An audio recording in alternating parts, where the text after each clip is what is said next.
धरिलो ज्ञानी तेथेची धरिलो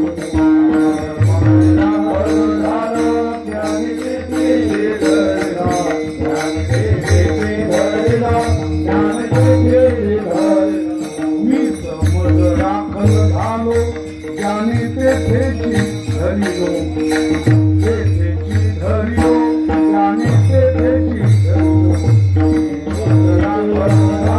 ज्ञानी तेथेची धरिलो ज्ञानी तेथेची धरिलो ज्ञानी तेथेची धरिलो जे जे जेथे उठी तेथे तया हाते खुंटी तया हाते खुंटी तया हाते खुंटी जे जेथे उठे तया हाते खुंटी तेथे तया हाते खुंटी तेथे तया हाते खुंटी मी समज राखण झालो मी राखण झालो मी समज राखण झालो मी राखण झालो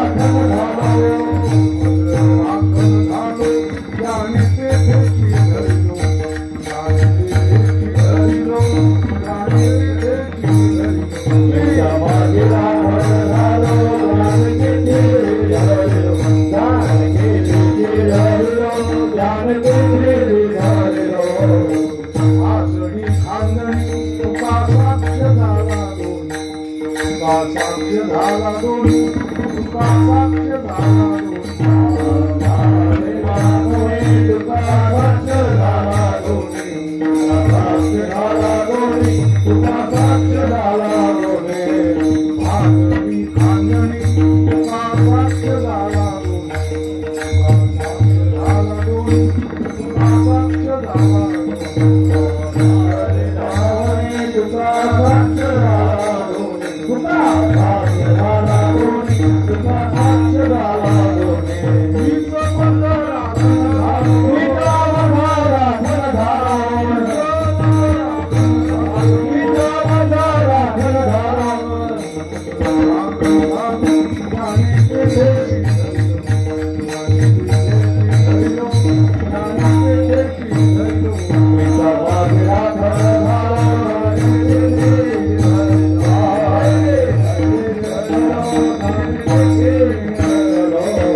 क्षणा मीच मज राखण झालो ज्याने तेथेची धरिलो जे जे जेथे उठी तेथे तया हाते उंटी मीच मज राखण झालो ज्याने तेथेची धरिलो भाजणी खांजणी तुका साक्ष झाला दोन्ही भाजणी खांजणी तुका साक्ष झाला दोन्ही मीच मज राखण झालो ज्याने तेथेची धरिलो पांडुरंगा करो प्रथम पांडुरंगा करो प्रथम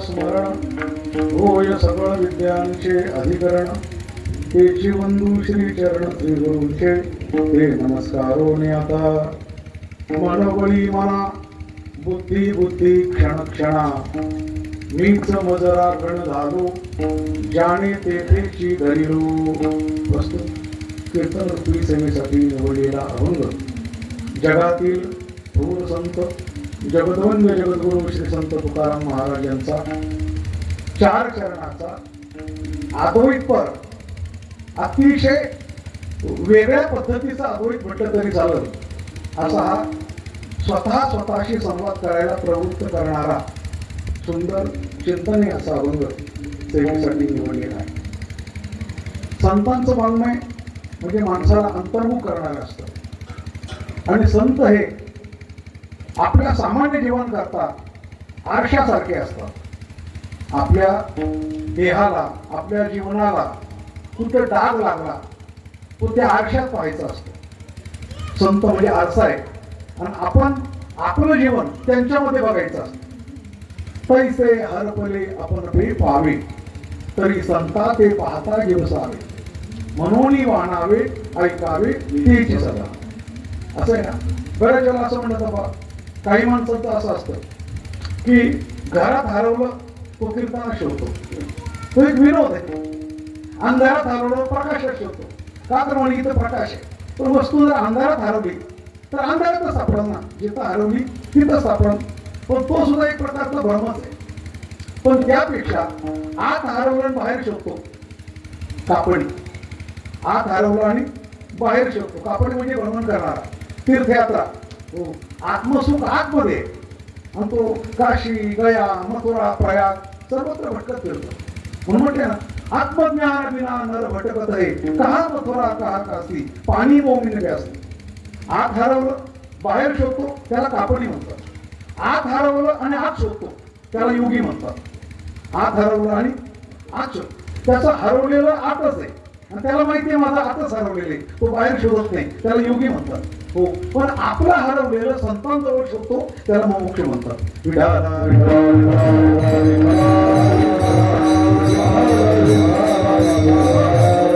काय हरवलं आपलं हो हे समजण्याकरता तो मुमुक्ष पाहिजे. तो जिज्ञासू पाहिजे. म्हणजे त्याला कळतं की आपलं काय हरवलंय. तर या अभंगात तुकाराम महाराज आपली एक फार मोठी समस्या सोडवत आहे. ही समस्या बद्धाची आहे मुक्ताची आहे योग्यांची आहे तपस्व्यांची आहे जगातल्या प्रत्येक साधकाची आहे. कोणती समस्या मन. ही समस्या योग्यांची आहे तपस्व्यांची आहे. अहो तापसा मन तात्काळ छळी नेमस्ताचा नेम टाळी मन बळ्या माझी बळी करी रांगोळी धैर्याची. तापसा मन तात्काळ छळी तपस्व्याला पण मन छळतं. हो किती मोठं तपस्वी असू द्या. बरं योग्याला मन छळत असतो. नाही जगातली सर्व सिद्धी त्यांनी प्राप्त केली. नाथ महाराज भागवतामध्ये असं म्हणतात की आकाशाची करवेल घडी मेरू ते बांधवेल कुडी आणि शून्याची मुरडवेल नरडी पर्यामानाच्या ओढी अनिवार्य. म्हणजे या गोष्टी तुम्हाला शक्य आहे. काय आकाशाची घडी करणं शक्य आहे. आकाशाची करवेल घडी मेरू ते बांधलेले पुडी, हा मेरू आहे ना, हा पुडीत बांधून ठेवता येईल, कदाचित ते पण शक्य होईल. शून्याची मुरडवी नरडी, शून्याची तुम्हाला नरडी पकडते येईल. पर्या मनाच्या ओढी अनिवार. म्हणून साधका म्हणतात काळा छडी, साधकाला छळतं, तपस्व्यांना छळतं, योग्यांना छळतं, असं सर्वांना छळणारं जे मन आहे, सर्वांची जी समस्या आहे ती तुकाराम महाराजांनी या अभंगात सोडवली. विठ्ठल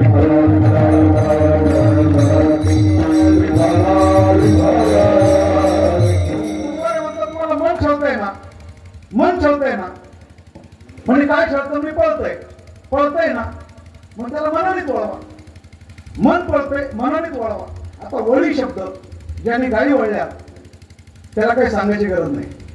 म्हणून गाथा कळण्याकरता, ज्ञानेश्वरी कळण्याकरता जितकं तुम्हाला निसर्गाचं ज्ञान आहे तेवढं चांगलं आहे. कारण तो सगळं निसर्ग त्यांनी त्याच्यामध्ये आणलेला आहे. नद्या काय असतात, नाल्या काय असतात, निसर्ग काय असतो, ढग काय असतात, कोणी ढगाकडे पाहून काय म्हणतात, आभराचा वेगू कोणी ढगे, म्हणजे चंद्राचा वेगू कोणी आभरी मानी. पळतात आभर, पण कोले काय समजतात, चंद्र पळतो. आता निरीक्षण करून पाहिलं तर कधी कधी आभर जोरात पळतात पण चंद्र पळताना दिसतो. जितकं तुम्ही निसर्गाचं सखोल ज्ञान केलं तितकं तुम्हाला ज्ञानेश्वरी लवकर कळत, तितका तुम्हाला गाथा लवकर कळत. म्हणून वळी हा जो शब्द आहे ना, हो, हा वळी म्हणजे गाई वळणं, शेळ्या वळणं, मेंढ्या वळणं, आणि वळती देणं. काय देणं? वळती देणं. पण हा प्रश्न इथं मनासंबंधी आहे. तुकोबारे म्हणतात जे पळतं त्याला वळायला सांगा ना तुम्ही, बरोबर? जे पळतं त्याला तुम्ही वळायला सांगा. असा हा एक प्रत्येकाच्या जीवनाशी निगडित असलेला अद्वैताचा विषय आजच्या कीर्तनाचा प्रतिपाद्य विषय आहे. विठ्ठल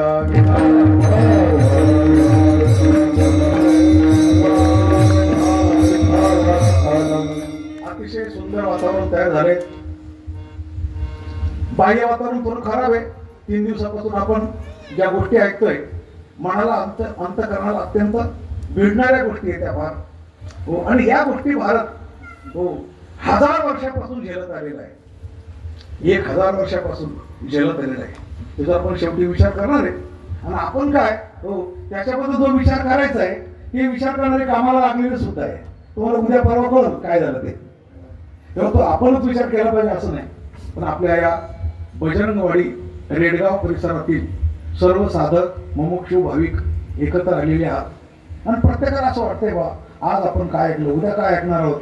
भूक आहे माणसाला, चांगल्या श्रवणाची भूक आहे, बरं का? आणि म्हणून तुकोबारे पण तेच म्हणताना तुकोबारे म्हणतात चांगलं श्रवण करायचंय ना, म्हणून तुम्हाला सांगतोय काय ज्याच्या ठिकाणी अहंकाराने मन विटाळलेलं आहे असा जो खळ आहे त्याचं ऐकूच नका.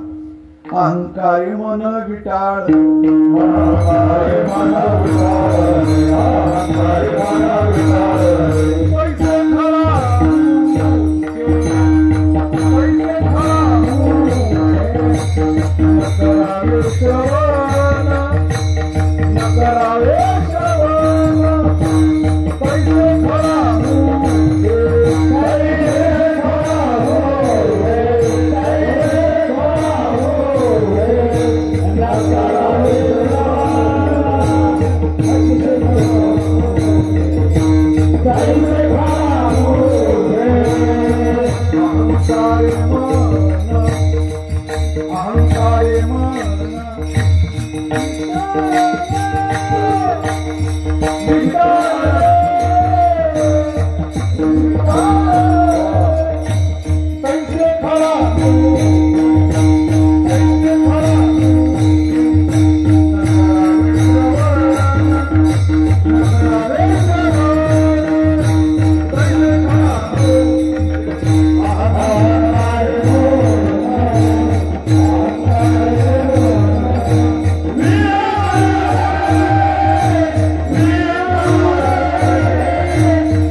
दुधाच्या घागरीमध्ये मद्याचा बुंद पडला तैसे.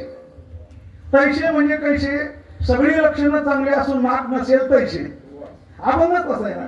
तैसे म्हणजे कैसे? हो, किती चांगलं जेवण केलं तरी एक माशी गेल्यानंतर उलट होतं तैसे. झाला अभंग. दुधाचे घागरी मद्याचा हा बुंद पडली शुद्ध नवी मग तैसे खळामुखे न करावी श्रवण.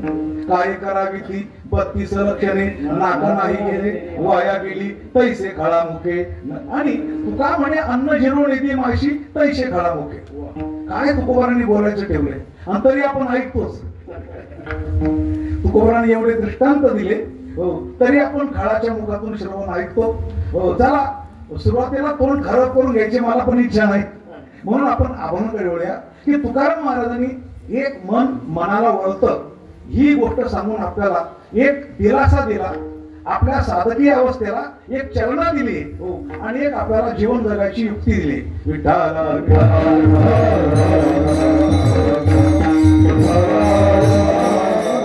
पण या गोष्टीचा आपल्याला मुळापासून विचार केला पाहिजे. मन व काय? मन म्हणजे काय? ज्यावेळेला एखादी गोष्ट गाडी जर बिघडते तर तो मेकॅनिक नेमका कोणता पार्ट खराब झाला ते पाहतो आणि त्याकरता गाडी खोलतो. बरोबर ना? हो. ज्या पार्टमुळे गाडी डिझेल जास्त खात असेल, आवाज करीत असेल किंवा आणखी काही, तर ते तो गाडी खोलतो आणि तो पार्ट नेमका काढतो. तो लहान असेल मोठा असेल हो पण तो शोधून आणि तो पार्ट बदली करतो. आता गाडी ठीक झाली.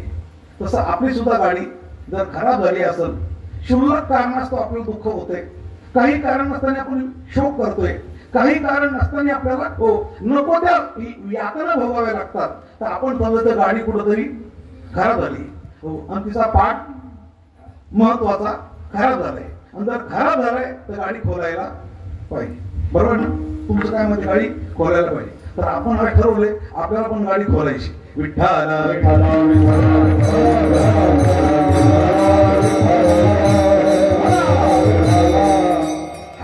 अर्जुनाकडून निघाला. भगवान म्हणता अर्जुना आता तुला ते सांगतोच नेमकं गाडी खोलायची म्हणजे काय. याचा विचार ऋषीमुनी करतायत. 88,000 नैमिषारण्यामध्ये सूतजी त्यांना उत्तर देत आहेत, शौनक प्रश्न विचारतायत हो आणि ते ऐकणारे किती? 88,000 वर्णिता ती तुझं ब्रह्मांडाचे बीज तुझं नमो. 88,000 गीतेत आले ते हो. 13वा अध्यायाचा 4था श्लोक काढा. ऋषीभिर बहुधा गीतम छंदोभिर विविधै पृथक ब्रह्मसूत्र पदश्चैव हे तू मध्वीर विनिश्चितै. इथं इकारांत विसर्ग आहे ना. विनिश्चितही काय म्हटलंय? ऋषीभिर बहुधा गीतम. गीतम म्हणजे गायन केलं. बहुधा अनेक ऋषींनी एकत्र येऊन आणि माऊली पण तेच म्हणतात ही घोंगडी काय आहे ही ऋषीमुनींनी गायली आहे. विठ्ठला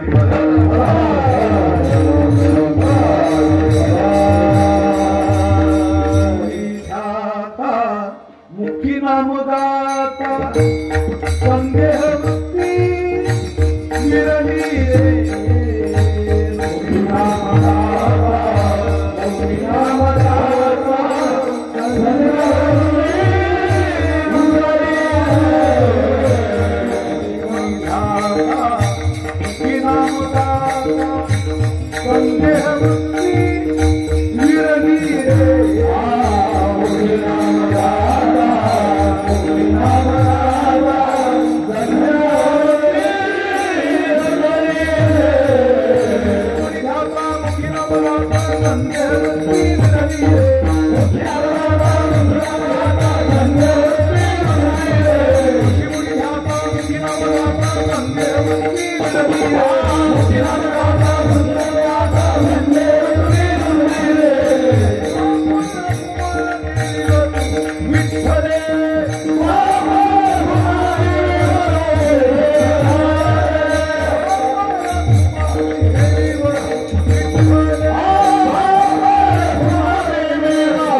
संदेह वृत्ती विरली रे. त्यांनी गायन केलं, चिंतन केलं, मनन केलं, पृथक्करण केलं. याला काय म्हणतात? पृथक्करण. कारण आत्मा कळालाच नाही चार्वाकांना, आत्मा सद्रूप कळाला नैयायिकांना, आत्मा चिद्रूप कळाला सांख्यांना, आत्मा सच्चिदानंद कळाला योग्यांना, आणि आत्मा सच्चिदानंद असून ब्रह्मरूप कळाला ज्ञानी पुरुषांना, वेदांत्यांना म्हणजे संतांना. विठाला म्हणजे कोणाला सत कळाला तर चित नाही कळाला, कोणाला चित कळाला तर आनंदरूप नाही कळाला, आणि कोणाला आनंदरूप कळाला तर सच्चिदानंद नाही. फक्त सत चित आनंद आणि ब्रह्मरूप आज संतांना कळाला. योगी तिथपर्यंत आलाय, कुठपर्यंत? सत चित आनंद पर्यंत. पण पुढचं पाऊल नाही टाकलं त्यांनी. बाकी मग नैयायिक सर्वात पाठीमाग आहे, त्याच्या पुढे सांख्य आहे. तर सांख्यांनी पृथक्करण केलं. सांख्य सिद्धांत थोडक्यात आपल्या जीवनाचा संख्यात्मक विचार ज्यांनी केला, एकापासून तर 36 पर्यंत, त्यांना म्हणायचं सांख्य. बरोबर ना? दुसरा अध्याय तोच आहे ना, सांख्य योगो नाम द्वितीयोध्याय. गीतेचं आहे की नाही? काय हे सगळं आपण पहिलीसारखं उजळणीसारखं पाहायला पाहिजे. अर्जुन विषाद योगो नाम प्रथमोध्याय, सांख्य योगो नाम द्वितीय. 18चे 18 योग येते, एक एक योग. तर सांख्यांनी पृथक्करण केलं. पृथक्करण म्हणजे वेगळेपणा, पृथक्करण म्हणजे ऑपरेशन आपल्या भाषेमध्ये, आणि तेच आपल्याला आज करायचंय. हात मोकळे करा मस्त पैकी, बाबाजवळ टाळी वाजा. विठ्ठला विठ्ठला.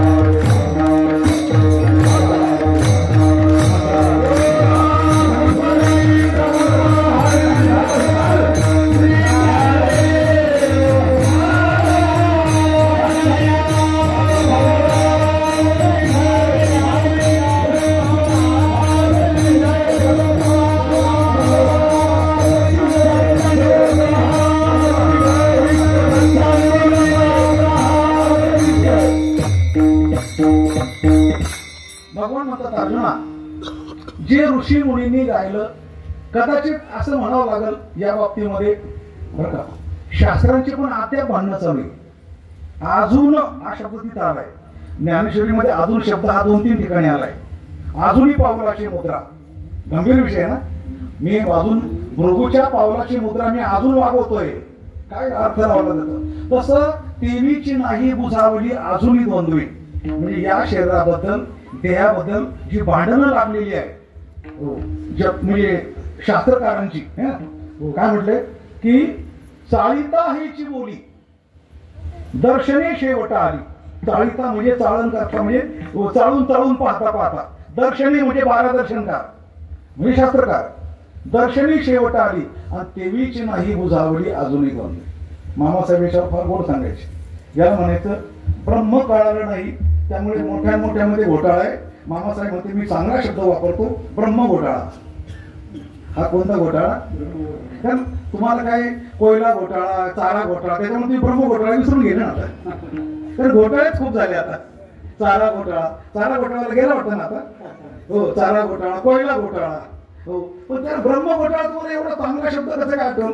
पण ब्रह्म घोटाळा म्हणजे ब्रह्म जाणण्यासंबंधी कपिल, कणाद, गौतम, पतंजली, व्यास, जैमिनी हे ज्यावेळेला वेदाच्या आधारावर वर्णन करतायत, पाहतायत, शोधतायत, पण कळत नाही, म्हणून त्याला म्हटलंय ब्रह्म घोटाळा. म्हणून देवीची नाही अजून भांडणं मिटलेली नाही. पण अर्जुना जाऊ दे, आपल्याला काय त्या भांडणाची घेणं नाही. आपल्याला फक्त काय याची चिकित्सा करायची आहे ना, याच्यात मन कुठे आहे ते पाहायचं आहे ना. चल सुरुवातीपासून सांगतो तुला. हो, मग देवाने सांगायला सुरुवात केली. आता 36च्या 36 नाव ऐका. 36च्या 36 बरं का, मोजत राहा तुम्ही.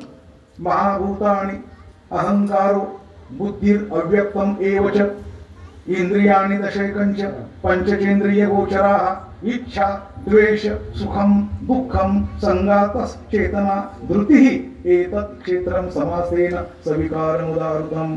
किती झाले?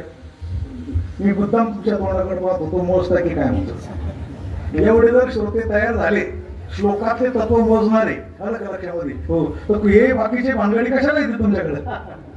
तुम्ही सगळं सुधरून टाकाल ना. पण नाही हो, असं होतच नाही. परत सांगतो, हो, मोजा. 36 तत्व आहे 2 श्लोकात. आणि जोडगोळी, जोडगोळी म्हणजे आम्ही शहाणी नरेंद्र मोदी असं नाही बरं का. जोडगोळी म्हणजे हे 2 श्लोक एकमेकाशिवाय राहू शकत नाही. गीतेत बरेच श्लोक आहे बघा. आता आणखी एक सांगतो मला, ज्यावेळेला भगवान कामाबद्दल बोलतात, दोन श्लोक एकत्र आहे ना, किंवा ध्यायतो विषयान पुंसः, ते दोन श्लोक एकत्र आहे. म्हणजे असे बरेच ठिकाणी दोन दोन श्लोक, तसे हे दोन श्लोक आहे. या दोन श्लोकांमधून 36 तत्व आहे. पहिला महाभूत आणि बघा किती आले 5.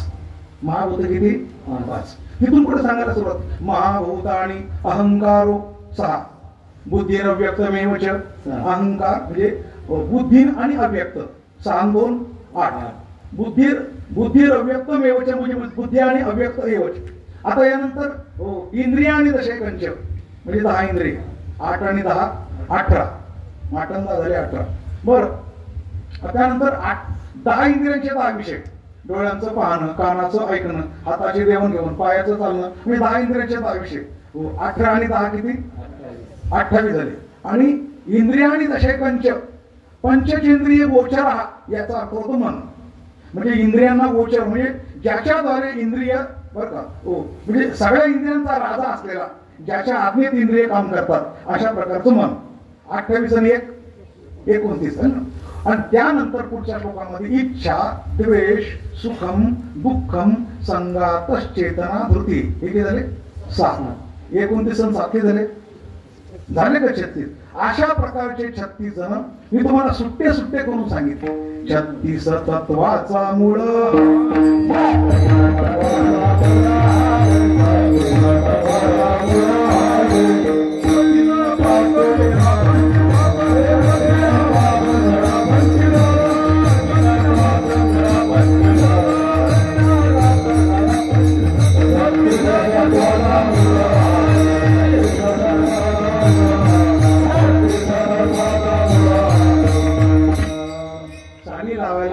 होतोय. शाईचा आवाज थोडा कमी ठेवा ना, चाळी लावायला त्रास होतोय, स्वर लागत नाही. हे ते किती म्हणतील हो, पण मला त्रास होतोय ना. विठाला विठाला विठाला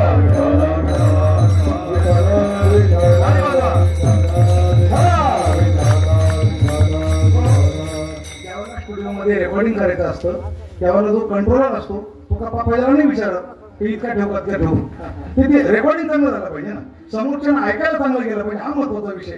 तर आता स्वराला बिलकुल बाधा येता कामा नये. काय म्हटलं आपण, 36 तत्वाचा मूळ. 36 तत्व या देहाचे आहे. आपण प्रमाण घेतलं आता, त्यात आपल्याला ऑपरेशन करून काय काढायचं, मन कितवा क्रमांक आहे, बरोबर ना. हो, पहिले तर 36चा आकडा हेच तर आश्चर्य आहे.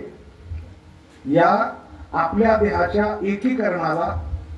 एकीकरणाच्या तत्वांना आकार देताना, संख्यात्मक विचार करताना ते ठेवले किती 36. खरं तर 35 पाहिजे होते ना, किंवा 37. मला तरी असं वाटतं 36 हा आकडा चांगला नाही. तुम्हाला कसं वाटतं 36 आकडा चांगला नाही. आपण होतो बरं, या दोघांवर काम सोपवून द्या, कोणते, अहो त्यांचा 36चा आकडा आहे. तसे पंचमहाभूत आपण सगळ्यांचं, पाणी आणि माती 36चा आकडा, पाणी आणि अग्नी 36चा आकडा, निराते अटी तेज, तेजा वायुशी झुंज आणि गगन तव सहज वायुशी बक्षी. अशा 36 जे एकमेकाला अजिबात धरत नाही, एकमेकाचे वैरी, बाकीचं कशाला. शेवटी बघा ना तुम्ही, शेवटी म्हणजे कधी आयुष्याचे सूत्र बिघडतात आणि भूतांची उंटे खडाडतात. माऊली म्हणतात हे भूत आहे ना, भूत पंचभूत एकमेकाला तोडतात. अहो केवळ हा आतमध्ये त्यांचा रिंग मास्टर बसलाय म्हणून ते शांत आहे आता सध्या, बरं का. केवळ शांत का, हो तो आत्मा आहे ना. आमचे गुरुवारी रामदास महाराज म्हणून सांगायचे, तुम्ही सर्कस पाहिली ना, सर्कस एक वाघ असतो, एक जण वाघाला आणतो सर्कस मध्ये, एक जण बकरी आणतो. वाघाला तो काकडावर, वाघ असा दात असे तोंड वाजतो दापडा, आणि तो शेळी आणतो तिकडून. हळूहळू हळूहळू वाघ आणि शेळी यांचं जसं अंतर कमी होतं ना, लोक श्वास रोखून पाहतात, ते अंतर कमी होते. लोक श्वास आता काय होणार, वाघ शेळीला खाणार, वाघ शेळीला खाणार. पण तसं काही होत नाही. वाघ आणि शेळी एकदम जवळ आल्यानंतर तो हळूच त्या शेळीला वाघाच्या तोंडात ठेवतो. वाघ तसाचे तसंच राहतो, शेळीला खात नाही, कारण त्या दिवशी एकादशी असते. असं आहे का, असं काही नाही. हो, तुमचं लक्ष वाघाकडे, पण वाघाचं लक्ष रिंग मास्टरकडे, बरोबर ना. तसं आतमध्ये जो रिंग मास्टर आहे आत्माराम पंत, त्याच्यामुळे हे सगळे एकमेकाला खात नाही. नाही तर निराती अटी तेच हे कधीच एकमेकाला सुपडा साफ करून मोकळे झाले असते. तिथं पाणी आहे, माती आहे, अग्नी आहे की नाही अग्नी. पण माऊली म्हणतात देहीचा जरी अग्नी गेला तरी देह नव्हे चिखल होणार. अशी गोळाबिरीत आतमध्ये सगळे आहे. पण रिंगमट तशा या सगळ्या 36मध्ये एक जे राहतं त्याचं नाव आहे मन. आणि त्याच्यावर 11 आहे विठाला विठाला.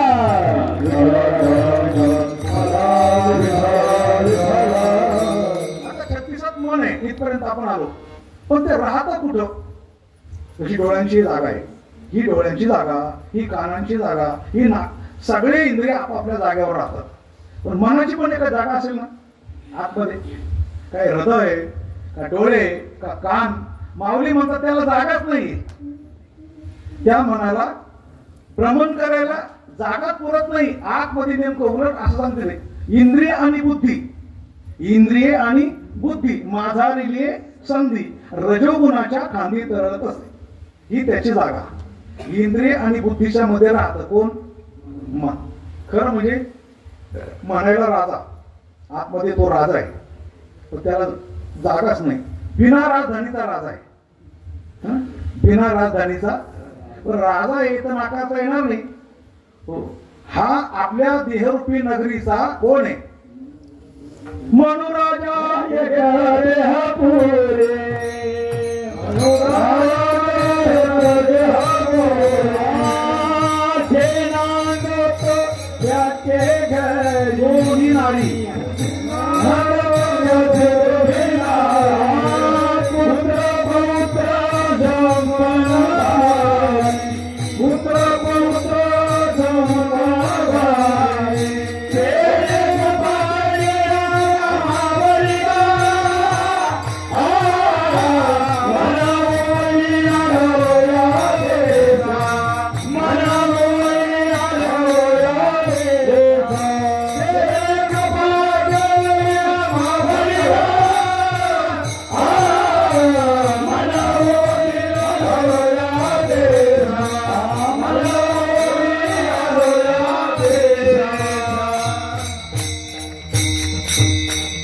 मनुराजा हा शब्द आला की भागवताकडे वळतो माणूस.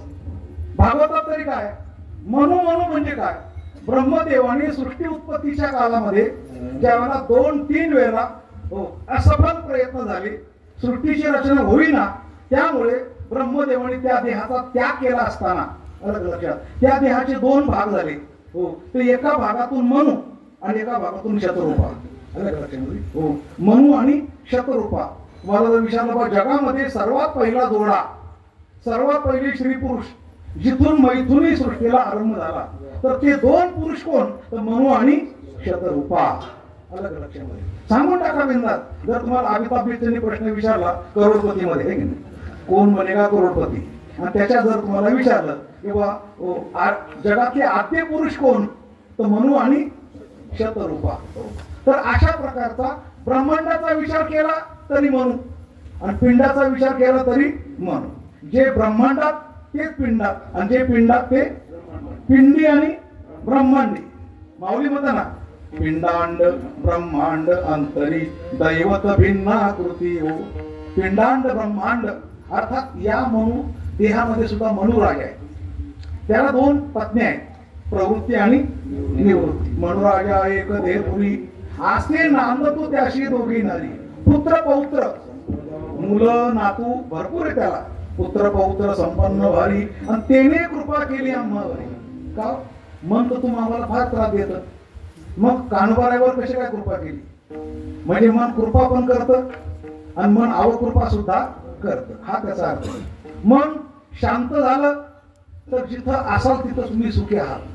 आणि मन जर अशांत झालं तर तुम्ही मेरू पर्वता इतका जरी धन मिळालं तरी तुम्ही दुःखीच राहणार.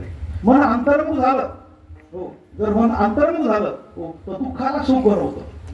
अंतर्मुख झालं तर दुःखाला सुख बनवतं. मन बहिर्मुख झालं तर सुखाला दुःख बनवतं.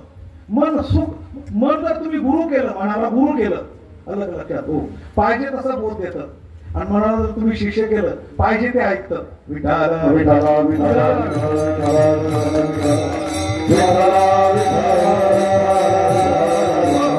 अशा प्रकारच्या माणसाच्या मनाला मनोरूपी राजाला दोन पत्न्या, प्रवृत्ती आणि निवृत्ती. काही प्रवृत्तीचं संतान आहे, काही निवृत्तीचं संतान आहे. आता आपल्याला नेमकं दोन पत्न्यांपैकी कोणत्या पत्नीचं संतान आपल्याला अनुकूल आहे त्याच्यावर जीवनामध्ये सुखदुःख अवलंबून असतात. तुम्ही जर निवृत्तीचं संतान पाहिलं तर विवेक, वैराग्य, समाधी, षटक, मुमुक्षु, लक्षण, ज्ञान, भक्ती, वैराग्य हे निवृत्ती नावाच्या पत्नीचं संतान आहे. आणि प्रवृत्तीचं संतान जर तुम्ही पाहिलं तर काम, क्रोध, मद, मत्सर, दंभ, अहंकार, आशा, तृष्णा, माया हे सगळं प्रवृत्ती नावाच्या पत्नीचं. म्हणजे प्रवृत्ती नावाच्या पत्नीला पण भरपूर मुलं बाळ आहे, निवृत्ती नावाच्या पत्नीला पण भरपूर मुलं बाळ आहे. आपण इथे जे आलोय ग्रहण करण्याकरता, मनाची निवृत्ती नावाची जी पत्नी, तिच्यापासून आपल्याला काय काय मिळतंय त्याचा शोध घेण्याकरता आहे. त्याचं निवृत्ती नावाच्या पत्नीपासून ज्ञान आहे, भक्ती आहे, वैराग्य आहे, काय काय काय नाही म्हणून सांगत आहे. एवढ्या सगळ्या मनाच्या दोन पत्न्यांचं संतान आहे. आणि अशा प्रकारचं मन आपल्या जवळ आहे. आपल्याला सुखदुःखासाठी बाहेर पाहण्याची काहीच गरज नाही. आपण आताच जर पाहिलं तर आपलंच मन आपल्याला भरपूर आनंद देते. विठ्ठल विठ्ठल विठ्ठल विठ्ठल विठ्ठल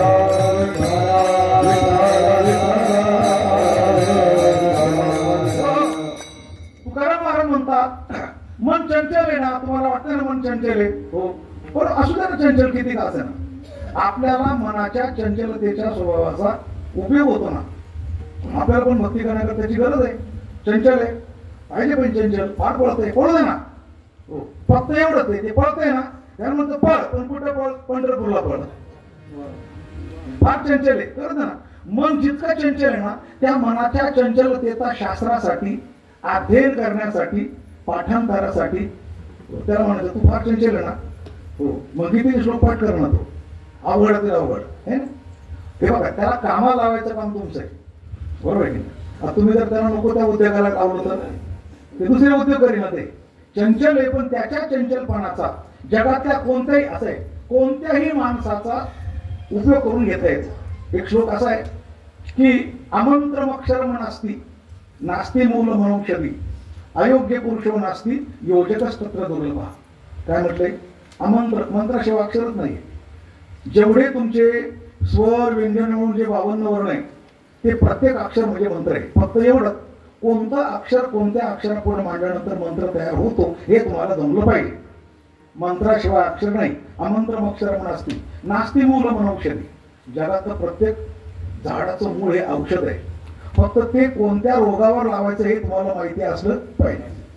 बाबळीचं आहे का गोरीचं आहे, कुठंतरी ते लागतं. काँग्रेस गवत सुद्धा कुठंतरी लागत असणारच बघा ते. पण तुम्ही म्हणता पहिले गाणे ते काहीच कामाचं नाही असं नाही. त्याचा वापर तुम्हाला करता येत नाही, मान्य करून घ्या तुम्ही. पण मंत्राशिवाय अक्षर नाही आणि औषधाशिवाय मूळ नाही. नास्ती मूल मनोक्षरी. तसं अयोग्य पुरुष नास्ती. जगातला कोणताही पुरुष अयोग्य आहे बिलकुल नाही. त्या माणसाकडून तुम्हाला काम करून घेता येत नाही. अनुभव माझा तुम्हाला काहीच कामाचं नाही, काहीच कामाचं नाही. ही तुमची दुर्बलता आहे, हा तुमचा कमकुवतपणा आहे. त्या माणसाकडून तुम्हाला काम करून घेता येत नाही. तसं मन फार चंचल आहे, असू द्या चंचल. त्याच्या चंचलपणाचाच परमार्थाचा लाभ करून घेता आला तो मनासारखा मित्र नाही. विठाला विठाला विठाला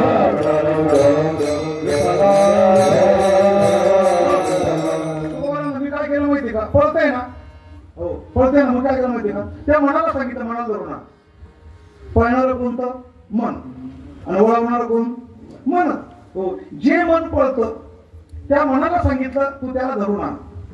आणि अशा प्रकारचं मनाला धरून आणण्याकरता मनावर कामगिरी सोपवली आणि बुद्धीने वळवण्याकरता कामगिरी सोपवली. हे तुकोबा अभंगाच्या मनवोळी मना मनवोळी मना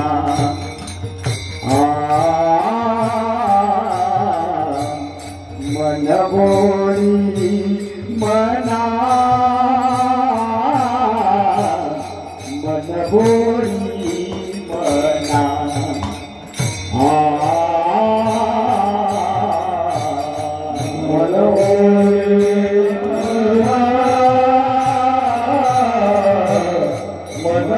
मना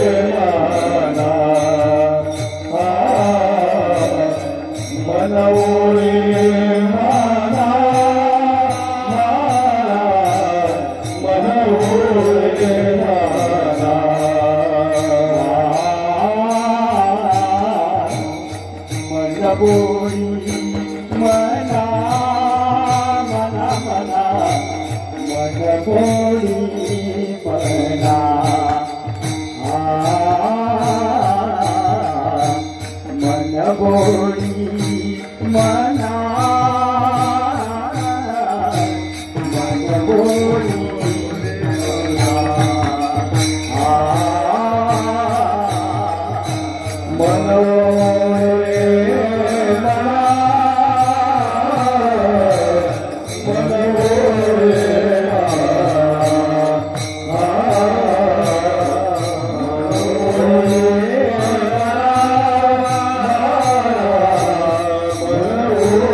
ए बुद्धी बुद्धी क्षण क्षण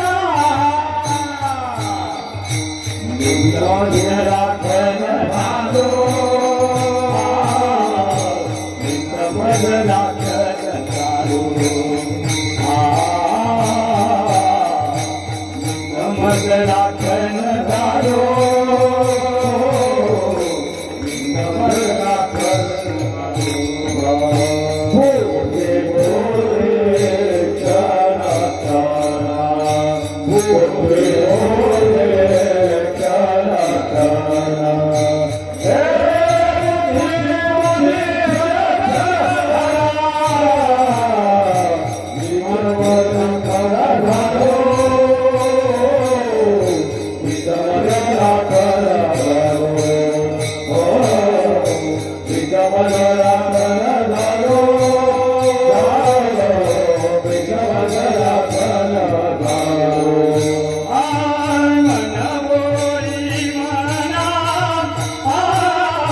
बुद्धि बुद्धि क्षण क्षण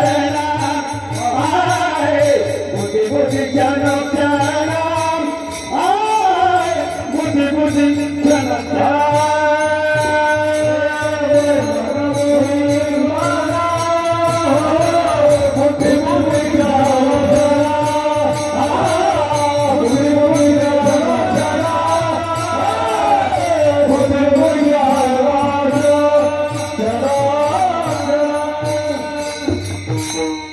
मनाच्या ठिकाणी जेवढे अवगुण आहे असं तुम्हाला वाटते तेवढे अवगुण सद्गुणात रूपांतरित होऊ शकतात आणि जर झाले तर तुम्हाला साधकी अवस्थेमध्ये त्या मनाच्या प्रत्येक गुणाचा अवगुणाचा बळाचा चंचलतेचा लाभ होऊ शकतो. कबीर महाराजांनी कृपा केले. ते म्हणतात आता शेती करणं शेतीला बैल लागतात, शेतीला कष्ट लागतात, शेतीला खत पाणी लागतं, बरोबर ना. मग ही जी शेती आहे ना हिला पण ते लागतंय. मनाला गोड गोड बोलून तुम्ही ही शेती करून घ्या. कोणाकडून? मनाकडून. विठाला विठाला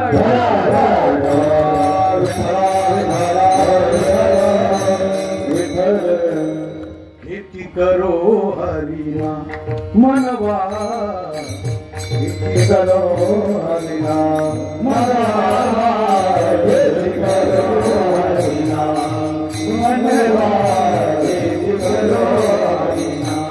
मन के पेड़ मन के पेड़ मन के पेड़ भटके मन के पेड़ भटके रखे लगो हरिना रखे लगो हरिना रखे लगो हरिना रखे लगो हरिना मनवा मनवा मनवा मनवा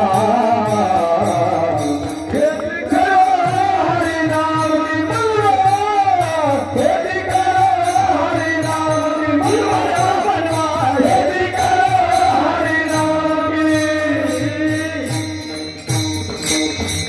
त्याच्याकडून काम करून घ्या. कोणाकडून? मनाकडून. मनवा खेती करो हरिनाम. पैसा न लगे रुपया न लगे न लगे कवडी दवडी पैसा लागत नाही. आता मनाला कामं सांगायची, मनाचीच कामं मनाला सांगायची. किती परमार्थ सोपा आहे म्हणजे एवढे लागतात. तर परमार्थ काही सोपा आहे का? त्याच्याकरता किती फिरावं लागतं, भटकावं लागतं. असं काही नाही. ठरवलं जर मनाने जर परमार्थ केला हो तर तो पैशाशिवाय रुपयाशिवाय होतो है ना. मनवा खेती करो हरिनाम हो. आणि आपल्या जीवनामध्ये मन बुद्धी अंतःकरण हो खरं असे वैकुंठवासी परमपूज्य रमण गुरुजी प्रबोधिकर असं म्हणतात बरं का. संसारिकांनी शरीराला जपावं, पारमार्थिकांनी मनाला जपावं, बुद्धीला जपावं है की. जसं माणसाला कपड्यावरची डाग सहन होत नाही तसं माणसाला जशी मनावरची डाग सहन झाली नाही तर तो त्याचा परमार्थ आहे ना हे की. म्हणून तुम्हाला मनाच्या संबंधी मनाला चांगलं ठेवण्यासंबंधी जेवढं करता येईल हा सगळ्यात मोठा परमार्थ आहे. याच्या पलीकडे परमार्थ कुठला नाही. आता मन आणि बुद्धी अंतःकरणाचे दोन भाग आहे. तसे 4 वृत्ती आहेत. मन बुद्धी चित्त आणि अहंकार. त्यापैकी आजच्या अभंग 2 आहे. मन आणि बुद्धी दोघांची पण काम आहे हो. या दोघांच्या कार्यामध्ये बिनचूकपणे तुमची जर वाटचाल झाली ना. कारण काय कोणती गोष्ट आधी मनात येते इच्छा होते अंतःकरणात, बरं का, इच्छा होते अंतःकरणात, संकल्प विकल्प करतं मन, निश्चय करते बुद्धी, कर्म करतात इंद्रिय, शक्ती पुरवतो प्राण. या पहिल्या 5 गोष्टी आपल्या घडतात. तिथून पुढे मग अहस्तांतरणीय, लिहून ठेवतो, चित्रगुप्त न्यायाला येतात, यमदूत, ते पुढच्या गोष्टी. पहिल्या 5च गोष्टी आपण समजून घ्यायच्या. इच्छा होते अंतःकरणात. तुम्हाला आज सप्ताह आहे आणि कीर्तन ऐकायला जायचे, हे घरी तुमच्या पहिलं मनात अंतःकरणात आलं, इच्छा हो आहे ना, पहिली तुम्हाला इच्छा झाली कीर्तनाला जायचं, पण ती कुठं इच्छा होते अंतःकरणात. आता झाल्यानंतर पुढची प्रक्रिया है ना, या सगळ्या प्रक्रिया एकदम घडतात. त्याला शास्त्रामध्ये युगपत म्हणतात. युगपत जसं 8 पाकळ्या आहेत फुलाला, सुई टोचली की आरपार जाते, पण आरपार जरी गेली तरी एक पाकळी. मग पुढची प्रक्रिया जाऊ का नको, म्हणजे काय, संकल्प विकल्प करतो मन, मनाचं काम आहे.